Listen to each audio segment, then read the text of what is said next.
and all that stuff. Like, I think it behooves us to have this conversation about these Viltrumite children, right? Because I do believe that we have crossed into the era of defining the Viltrumite children as these got to be the toughest kids of all time, man. There can't be any other group of children as tough as these Viltrumite kids. And I mean this with the greatest level of respect. Obviously, I would not be talking trash about any Viltrumite children because one Viltrumite child is enough to come here and like shift the planet, man. I really believe that, man. As we watched Brightburn, now I know the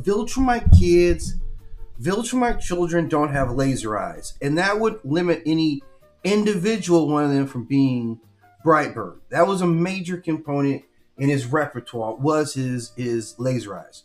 But I'm telling you, man, these kids are still tough. These are really, I think these are the toughest kids that have ever existed anywhere. And I'm willing to put them up against anyone else, man. These guys can survive massive trauma.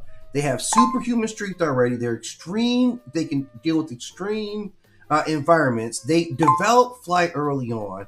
They've got combat capacity as they mature. So as they're growing up, like even the floor is insanely high because they're taught to be warriors from birth, right? They have conquest in them. They're bred for their genetics are for conquest.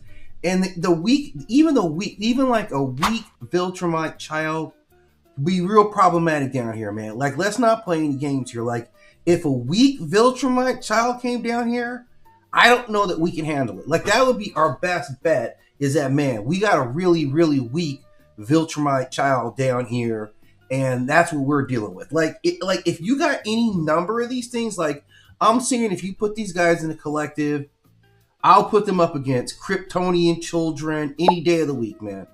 Like, Kryptonian children, and I'm not laughing at what Kryptonian children are. I'm simply saying, like, at that stage, like, Kryptonian children may have, like, I'm talking 8 to 10-year-olds, which is what I'm assuming these kids are here. I'm talking an 8 to 10-year-old Viltrumites versus 8 to 10-year-old Kryptonians. Even though I think Kryptonians are naturally a little bit stronger, and I do think with their laser beam eyes, it's real problematic. But if we're talking 8 to 10-year-olds, Viltrumites, and Kryptonians, I'm going with Kryptonians. I mean, I'm going with the Viltrumites every single time because at that point, it's up in here in the noodle, man. These kids are raw. These kids are vicious, man. Like, instantly, man, they get after it, man. Like, maybe you got some, Omega level mutants out here, but it's not enough of them that if an army of Viltrumite children came down here, there's nothing that we could do about it. These 8 or 10-year-old Viltrumite kids could probably take this planet over pretty easily, man. Like, I know I couldn't take one of these kids. So I'm just saying, man, these kids seem like, man, these are the toughest kids of all time, man. I can't imagine any other children that are tougher than this. Like, Asgardian children are not tougher than this. Okay, maybe like the Amazonians. Maybe like the way the Amazonians raid their girl. Like, maybe some Kree. Like, I would throw Kree up in there, but obviously they're not physically on that level with the Viltrumite, like the average Kree, right? Like, I can't imagine the average Skrull. Like, I just think these dudes are just too powerful. So, like, and I'm talking from the 8 to 10-year-old group. I think these are the most savage children that ever existed, and I hope we don't have to run into them.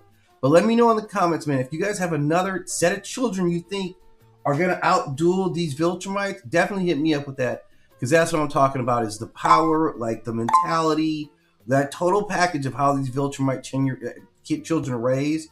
8 to 10-year-olds, no one's better than Viltrumites, man. None.